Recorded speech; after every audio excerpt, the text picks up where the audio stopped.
Hello day student, स्वागत करता हूं आप सभी का अपना YouTube channel Bihar board 10th में। पर बच्चे आज मैं क्लास 10 का सेंटअप एग्जाम का सोशल साइंस का 1000% ओरिजिनल क्वेश्चन पेपर लेके आ गया हूं, जो आपके एग्जाम में हूबहू बहू 20 नवंबर को यही क्वेश्चन पेपर पूछा जाएगा। मेरा बच्चा मेरे यूट्यूब चैनल में नए हो तो चैनल को सब्सक्राइब कर लीजिए और बेल आइकन का घंटे ऑल पर प्रेस कीजिए। वीडियो को लाइक शेयर कमेंट जरूर कीजिए। मेरा बच्चा मेरे व्हाट्सअप ग्रुप से ऐड नहीं हुए तो मेरा व्हाट्सअप नंबर है 9262838329 पर अपना नाम लिखकर मैसेज कीजिए। आप सारे बच्चों को व्हाट्सअप ग्रुप में ऐड कर देंगे और प्यारे बच्चे ये वाला वीडियो आपको व्हाट्सएप ग्रुप में मिल जाएगा।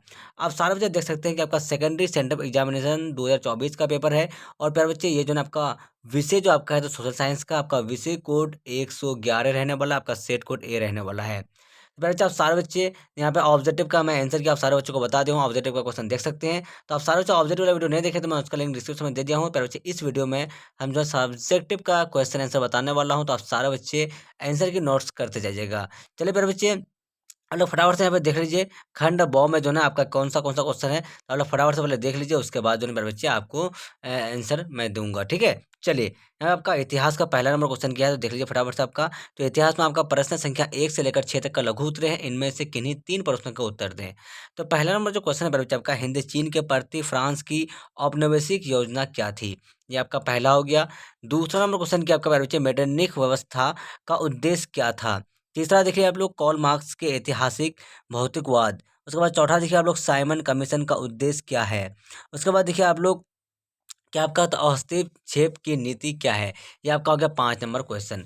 चलिए आप लोग फटाफट से देख लीजिए आगे जो है ना मेरे बच्चे आपका 6 नंबर क्वेश्चन क्या आपका, स्वराज दल कौन थी? ये आपका हो गया 6 नंबर क्वेश्चन। चलिए आपका जो ना 7 और 8 दीर्घ उत्तर है।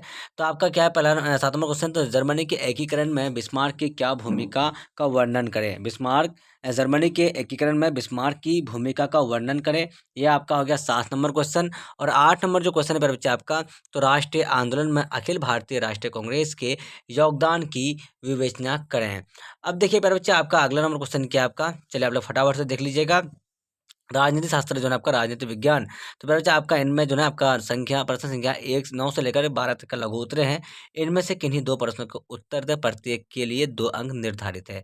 चलिए आप लोग फटाफट से देख लीजिए 9 नंबर क्वेश्चन क्या आपका मेरे बच्चे। 9 नंबर जो क्वेश्चन आपका है ना, तो क्षेत्रीय राजनीतिक दल के रूप में मान्यता प्राप्त करने हेतु आवश्यक शर्तें। उसके बाद 10 नंबर देख लीजिए आप लोग, सामाजिक मतभेदों का तद उद्भव किस प्रकार सामाजिक का जन्म देता है? उसके बाद आप लोग 11 नंबर देख लीजिए आप लोग, तो क्या आपका तो समवर्ती सूची के अंतर्गत कौन-कौन विषय आते हैं। उसके बाद देख लीजिएगा आप लोग मेरे बच्चे आपका नेक्स्ट क्वेश्चन क्या आपका 12 नंबर जो क्वेश्चन है आपका, संघीय व्यवस्था के मूल का उल्लेख करें। उसके बाद आपका आपका अगला नंबर क्वेश्चन क्या 13 नंबर जो क्वेश्चन है आपका, राजनीतिक दलों के लिए आचार संहिता की आवश्यकता पर चर्चा करें। 14 नंबर क्वेश्चन क्या आपका, भारत संघ राज्य संबंध का एक संक्षिप्त टिप्पणी लिखिए। उसके बाद देखिए आप लोग फटाफट से लघु उत्तरीय प्रश्न जो है आपका मेरे बच्चे, तो आपका लघु उत्तरीय प्रश्न क्या आपका 15 नंबर, राष्ट्रीय आय की गणना में आने वाले किन्हीं 2 कठिनाइयों का लिखिए। उसके बाद देख लीजिए आप लोग फटाफट से मेरे बच्चे आपका 15 नंबर तो हो गया आपका। उसके बाद देख लीजिए आप लोग 16 नंबर क्वेश्चन क्या आपका, मानव विकास सूचकांक क्या है? मेरे बच्चे आपका नेक्स्ट क्वेश्चन क्या आपका 17 नंबर, तो मुद्रा किस प्रकार का साख का आधार है? उसके बाद देख लीजिए आप लोग, वाणिज्यिक बैंक के सामान्य उपयोगिता सुविधा कार्य बताइए। ये आपका हो गया 18 नंबर क्वेश्चन। आप लोग क्वेश्चन देख लीजिए पहले, उसके बाद आप लोग को आंसर देखना है। फिर बच्चे उसके बाद आपका क्या है, तो फटाफट से आप लोग देख लीजिए क्वेश्चन क्या है आपका। तो देखिए, सूचना एवं संचार प्रौद्योगिकी के विकास ने किस प्रकार वैश्वीकरण की किया है, वर्णन करें। उसके बाद आपका क्या है, साख पत्र क्या है, मुद्रा के प्रमुख कार्यों का वर्णन करें। ये आपका हो गया 20 नंबर क्वेश्चन। चलिए फिर बच्चे आपका जो नेक्स्ट क्वेश्चन है आपका, तो देखिए 21 नंबर, हरित क्रांति से आप क्या समझते हैं? मृदा निर्माण में सहायक कारक कौन से हैं? उसके बाद देख लीजिए आप लोग फटाफट से, तो आपका क्या है 23 नंबर, तो संसाधन नियोजन क्यों आवश्यक है? उसके बाद देखिए आप लोग, नदी घाटी परियोजना के प्रमुख मुख्य उद्देश्य को लिखिए। ऊर्जा के 2 अनवीकरणीय स्रोतों का उल्लेख करें। प्राकृतिक गैस का महत्व बताइए। चलिए अब जो आपका है ना प्यारे बच्चे, नेक्स्ट क्वेश्चन जो आपका है, तो देखिए आप लोग 29 नंबर, तो सामान्य संचार व्यवस्था के बाधित होने की प्रमुख कारणों को लिखिए। उसके बाद देखिए, भारत के अत्यधिक संवेदनशील भूकंप क्षेत्रों के नाम लिखिए। ये आपका हो गया 30 नंबर क्वेश्चन। अब देख लीजिए आप लोग फटाफट से 31 नंबर क्या आपका, भूकंप के विनाशकारी प्रभाव से आप क्या का उल्लेख कीजिए। 32 नंबर, जीवन रक्षक औस्मिक की आवश्यकता क्या है? ये आपका हो गया। चलिए ये आपका क्वेश्चन हो गया मेरे बच्चे। अब सारे बच्चों को मेरे बच्चे क्लास 10 का सोशल साइंस का जितना भी सब्जेक्टिव क्वेश्चन था प्यारे बच्चे, मैं सारे क्वेश्चन को आपको क्वेश्चन दिखा दिया हूँ। उसके बाद मैं आंसर की बता रहा हूँ, तो आप सारे बच्चों को आंसर की नोट्स करते जाना है। और प्यारे बच्चे, आप सारे बच्चे मेरे यूट्यूब चैनल पर नए हो तो चैनल को सब्सक्राइब कर लीजिए और बेल आइकन का घंटे ऑल पर प्रेस कर लीजिए। वीडियो को लाइक शेयर कमेंट जरूर कीजिए। आपका जो है प्यारे बच्चे 1000% ओरिजिनल क्वेश्चन पेपर है। अगर आपके एग्जाम में हूबहू ये क्वेश्चन पेपर नहीं आएगा तो आप लोग एग्जाम देने के बाद चैनल को बिल्कुल अनसब्सक्राइब कर लीजिएगा। चलिए, आपका जो पहला नंबर क्वेश्चन आपका, हिंद चीन के बढ़ते फ्रांस की औपनिवेशिक योजना क्या थी? इस क्वेश्चन का राइट आंसर देख लीजिए फटाफट से। तो हिंद चीन में फ्रांस की औपनिवेशिक योजना के मुख्य उद्देश्य थे व्यापारिक हितों की रक्षा करना। उसके बाद देखिए आपका ईसाई मिशनरियों को समर्थन देना, फ्रांसीसी संस्कृति और भाषा का प्रसार करना, हिंद चीन में अपनी राजनीतिक और सैन्य उपस्थिति बढ़ाना। फ्रांस ने हिंद चीन पर कब्जा करने के लिए साइगोन और कंबोडिया पर कब्जा किया, टोकिन और अन्य क्षेत्रों पर नियंत्रण किया। उसके बाद देखिए आप लोग यहाँ पे देख लीजिएगा। उसके बाद आपका दूसरा नंबर क्वेश्चन, क्या आपका मेटरनिक व्यवस्था का उद्देश्य क्या था? तो इस व्यवस्था का उद्देश्य यूरोप में संतुलन कायम करना था। वह संतुलन जिसे फ्रांस की क्रांति और नेपोलियन के युद्धों ने भंग कर दिया था। ये आपका हो गया दूसरा का आंसर। अब आप लोग देख सकते हैं चौथा नंबर जो क्वेश्चन आपका, साइमन कमीशन का उद्देश्य क्या था? साइमन कमीशन का उद्देश्य भारत में सरकारी प्रशासन की जांच करना था। इसके अलावा इसके कुछ और उद्देश्य थे। 1919 के भारत सरकार अधिनियम की जांच करना और उसमें सुधार के सुझाव देना। 4 नंबर का हो गया क्वेश्चन। उसके बाद प्रश्न संख्या 7 और 8 दीर्घ उत्तरे हैं, इनमें से किसी एक पर उत्तर दें। तो प्रत्येक के लिए 4 अंक निर्धारित है। जर्मनी के एकीकरण में बिस्मार्क की भूमिका का वर्णन करें। तो जर्मनी के एकीकरण में ऑटो वॉन बिस्मार्क की भूमिका बहुत अहम रही। बिस्मार्क ने जर्मनी के एकीकरण की नींव रखी थी। वे पर्शिया के चांसलर थे। उन्होंने कूटनीतिक सूझबूझ और रक्त एवं लोह की नीति के जरिए जर्मनी का एकीकरण पूरा किया। उसका आपका 8 नंबर क्वेश्चन क्या है? तो राष्ट्रीय आंदोलन में अखिल भारतीय राष्ट्रीय कांग्रेस के योगदान की विवेचना। आंसर देखिए आप लोग, 10वीं सदी के अंत से और विशेष रूप से 1920 के बाद महात्मा गांधी के नेतृत्व में कांग्रेस भारतीय स्वतंत्रता आंदोलन की प्रमुख नेता बन गई। उसके बाद 9 नंबर देख लिया आप लोग, क्षेत्रीय राजनीतिक दल के रूप में मान्यता प्राप्त करने हेतु आवश्यक शर्तें बात। उसके बाद देख लीजिए आप लोग यहाँ पे क्या है? तो भारत में किसी राजनीतिक दल को क्षेत्रीय दल के रूप में मान्यता प्राप्त करने के लिए निम्नलिखित शर्त हैं। विधानसभा चुनाव में राज्य की कुल सीटें का कम से कम 3% या 3 सीटें प्राप्त करना। लोकसभा चुनाव में एक राज्य में कम से कम 2 सीटें या फिर देश भर में कुल वोटों का 6% प्राप्त करना। आवेदन प्रक्रिया, चुनाव आयोग से मान्यता के लिए आवेदन करना और आवश्यक दस्तावेज प्रस्तुत करना। प्रश्न संख्या 13 एवं 14 में दीर्घ उत्तर हैं, इनमें से किसी एक का उत्तर दें। प्रत्येक के लिए 4 अंक निर्धारित है। तो राजनीतिक दलों के लिए आचार संहिता की आवश्यकता पर चर्चा।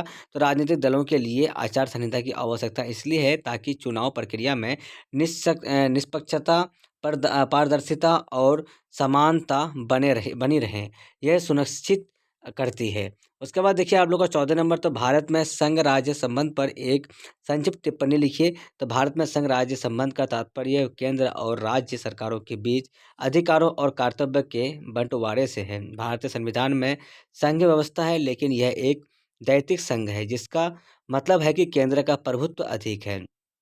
प्रश्न संख्या 15 से 18 लघु उत्तरे है। इनमें से किन्हीं 2 प्रश्नों के उत्तर के लिए 2 अंक निर्धारित है। तो देखिए आप लोग, राष्ट्रीय आय की गणना में आने वाली किन्हीं 2 कठिनाइयों को लिखिए।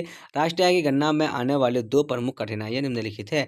गैर बाजारी उत्पादों की गणना। राष्ट्रीय आय की गणना में ऐसे गैर बाजारी उत्पादों जैसे घरेलू कामकाजी सेवाएं का समावेशन करना कठिन होता है, क्योंकि ये सेवाएं बाजार में बिकती नहीं है और इनकी कीमतों का अनुमान लगाना मुश्किल होता है। चलिए, अब जो आपका है आपका 16 नंबर क्वेश्चन क्या है आपका? तो आप लोग देख लीजिए फटाफट से। मानव विकास सूचकांक क्या है? तो मानव विकास सूचकांक डेवलपमेंट इंडेक्स एचडीआई एक सांकेतिक माप है जो किसी देश के सामाजिक और आर्थिक विकास का मूल्यांकन करने के लिए उपयोग किया जाता है। यह सूचकांक संयुक्त राष्ट्र विकास कार्यक्रम यूएनडीपी द्वारा विकसित किया गया है और इसे 3 प्रमुख घटकों के आधार पर मापा जाता है। अब देखिए आपका 17 नंबर क्वेश्चन, आपका मुद्रा के प्रचलन के बाद ही साख का निर्माण संभव हो पाया है। व्यक्ति अपनी अतिरिक्त आय को बैंकों में जमा करता है और इसी प्राथमिक जमाओं के आधार पर व्यापारिक बैंक साख का निर्माण करते हैं। मुद्रा के द्वारा ही साख का निर्माण हो सकता है। 18 का देख लीजिए आप लोग, वाणिज्य बैंकों के प्राथमिक कर्तव्यों के में जमा प्राप्त करना, ऋण, अग्रिम, नकदी ऋण, ओवरड्राफ्ट और बिल डिस्काउंटिंग देना शामिल है। माध्यमिक कार्यों में ऋण पत्र प्रदान करना, परिसंपत्ति की सुरक्षित अभिरक्षा, उपभोक्ता वित्त पोषण, शैक्षिक ऋण आदि शामिल है। 20 नंबर क्वेश्चन देख लीजिए आप लोग, मानक वाणिज्यिक साख पत्र एक ऐसा दस्तावेज है जो किसी वित्तीय संस्थान द्वारा जारी किया जाता है, जिसका उपयोग मुख्यतः व्यापारिक वित्त में हुआ करता है, जो कि आमतौर पर अपरिवर्तनीय भुगतान मुहैया करता है। ग्राहक और विक्रेता के बीच के अनुबंध की समाप्ति के बाद ग्राहक का बैंक विक्रेता को एक साख पत्र प्रदान करता है। 21 नंबर क्वेश्चन क्या बच्चा आपका, हरित क्रांति कृषि उत्पादों का तथा कृषि से संबंधित औजारों, कीटनाशी, खाद, उन्नत किस्म का चीज आदि को विकसित करने की प्रणाली को हरित क्रांति कहते हैं, जिससे अन्न, दूध, कपास, फल आदि का उत्पन्न अधिक से अधिक हो सके। 22 नंबर, वैज्ञानिक मृदा निर्माण के लिए निम्नलिखित कारकों को जिम्मेदार मानते हैं। मूल सामग्री, जलवायु, जीव, स्थलाकृति और समय। ये कारक परस्पर क्रिया करके मिनेसोटा में 1108 से अधिक विभिन्न मृदा श्रृंखलाएं बनाते हैं। ये आपका हो गया 22 नंबर का आंसर। 23 का देख लीजिए लोग फटाफट से, तो संसाधन नियोजन का उद्देश्य संसाधनों का प्रभावी उपयोग सुनिश्चित करना और यह सेवा कंपनियों और परियोजनाओं का एक अभिन्न अंग है। संसाधन सिर्फ मानव संसाधन नहीं है, वे तकनीकी और प्रशासनिक संसाधन, सामग्री, उपकरण और कार्यालय स्थान हो सकते हैं। भौतिक संसाधन अक्सर विनिर्माण कंपनियों के लिए अधिक प्रसंग होते हैं। 29 का देख लीजिए, सामान्य संचार व्यवस्था के बाधित होने के लिए प्रमुख कारणों में प्राकृतिक आपदाएं जैसे बाढ़, भूकंप, तूफान और सुनामी शामिल है। इन आपदाओं में ऐसे संचार के तार, टावर और उपकरण नष्ट हो जाते हैं। इसके अलावा बिजली कटौती और तकनीकी समस्याओं भी संचार को बाधित कर सकती है। 32 नंबर देख लीजिए आप लोग, जीवन रक्षक आकस्मिक प्रबंधन उन तरीकों और प्रक्रियाओं का समुच्चय है जो आपातकालीन स्थितियों में जीवन की रक्षा करने के लिए अपनाए जाते हैं। इसमें प्राकृतिक आपदाओं जैसे बाढ़, भूकंप, सुनामी, आग आदि के दौरान त्वरित प्रतिक्रिया देने की परियोजना बनाई जाती है। तो प्यारे बच्चे आप सारे बच्चों को जो है सोशल साइंस का जो है प्यारे बच्चे आप सारे बच्चों को मैं 1000% ओरिजिनल क्वेश्चन पेपर का जो है मेरे बच्चे आप सारे बच्चों को मैं आंसर की बता दिया हूँ। तो आप सारे बच्चे मेरे यूट्यूब चैनल में नए हो तो चैनल को सब्सक्राइब कर लीजिएगा और बेल आइकन या घंटे ऑल प्रेस कर लीजिएगा। वीडियो को लाइक शेयर कमेंट जरूर कीजिएगा। मेरे बच्चे आप सारे बच्चों को मैं ऑब्जेक्टिव और सब्जेक्टिव का आंसर की बता दूँ इस वीडियो में। मेरे बच्चे आप सारे बच्चों को जो है मैं ओनली फॉर सब्जेक्टिव का आंसर की बताया हूँ, इससे पहले मैं ऑब्जेक्टिव का आंसर की बता दिया हूँ। तो आप सारे बच्चे ऑब्जेक्टिव वाला वीडियो नहीं देखे हैं तो मैं उसका लिंक डिस्क्रिप्शन में दे दी हूँ, जाकर आप लोग देख लीजिएगा। मेरे बच्चे ये जो आपका ओरिजिनल प्रश्न पत्र है आप लोग मेरे बच्चे बिल्कुल देख लीजिएगा और इसके बाद आप लोग फेक वीडियो देख के नहीं जाना है। अगर आप लोग फेक वीडियो देख के जाइएगा तो फिर आप लोग कमेंट कीजिएगा सर ये क्वेश्चन नहीं पूछा गया। इसलिए प्यारे बच्चे ये जो ना आपका 1000% ओरिजिनल है तो आप लोग को मैं गारंटी के साथ बोलता हूँ ये क्वेश्चन नहीं आएगा। तो आप लोग एग्जाम देने के बाद चैनल को बिल्कुल सब्सक्राइब कर लीजिएगा। तब तक के लिए बाय बाय, फिर मिलते हैं हम लोग नेक्स्ट वीडियो में। Watching for, thank you. जय हिंद, जय भारत।